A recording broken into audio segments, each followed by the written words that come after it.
আপুনি টিকেট পাব বুলি নিশ্চিতনে মধ্য গুৱাহাটী সমষ্টিত অসম গণ পৰিষদে লাভ কৰিব বুলি? নাই চাওক, এতিয়া মধ্য গুৱাহাটী যিটো বিধানসভা সমষ্টি আছে, এই সমষ্টিটো মই ভাবোঁ যে অসম গণ পৰিষদ দলৰ বাবে এটা ভাল সমষ্টি।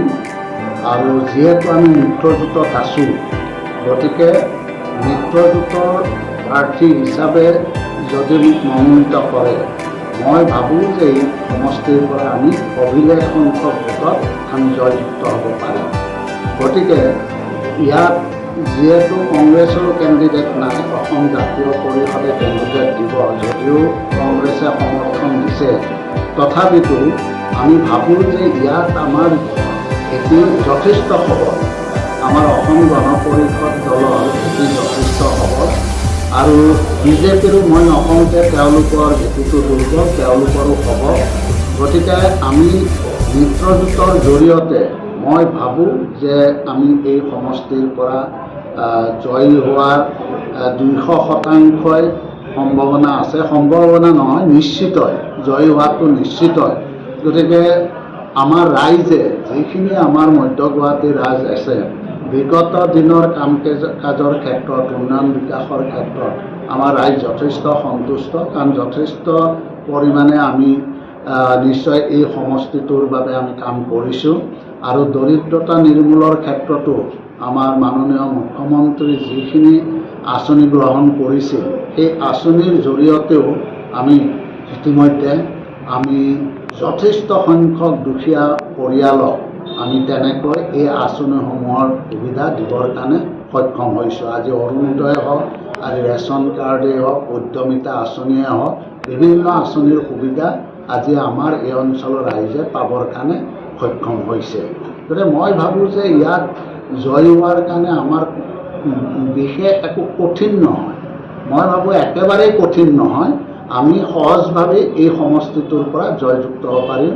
মই আশা ৰাখিছোঁ যে আমাৰ নেতৃবৃন্দই, বিজেপিৰ নেতৃবৃন্দৰ লগত নিশ্চয় আলোচনা অব্যাহত আছে। ইতিমধ্যে যদিও এখন তালিকা প্ৰকাশ পাইছে, এইটো চূড়ান্ত নহয়। চূড়ান্ত মই ভাবোঁ 2-4 দিনৰ ভিতৰতে চূড়ান্ত হ'ব।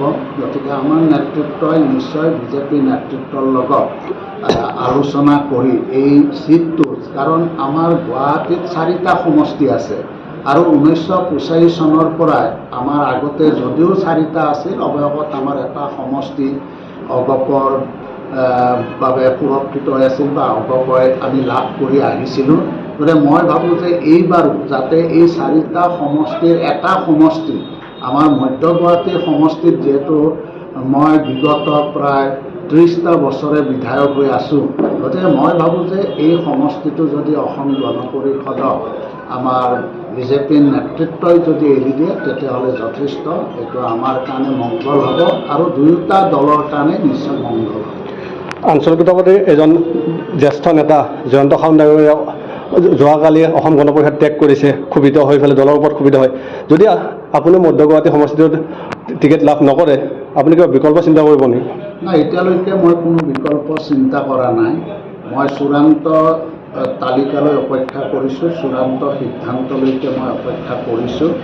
আৰু পৰৱৰ্তী সময়ত আমাৰ সমষ্টিৰ ৰাইজে বা আমাৰ সমষ্টিৰ কৰ্মীসকলে, কাৰণ কৰ্মীসকলে হ'ল মোৰ আত্মা, গতিকে এই কৰ্মীসকলক বাদ দি মই কেতিয়াও অকলে নিৰ্বাচনত অৱতীৰ্ণ হ'ব নোৱাৰোঁ। গতিকে মই আমাৰ কৰ্মীসকলৰ মতামত লৈহে পৰৱৰ্তী সময়ত সিদ্ধান্ত গ্ৰহণ কৰিম।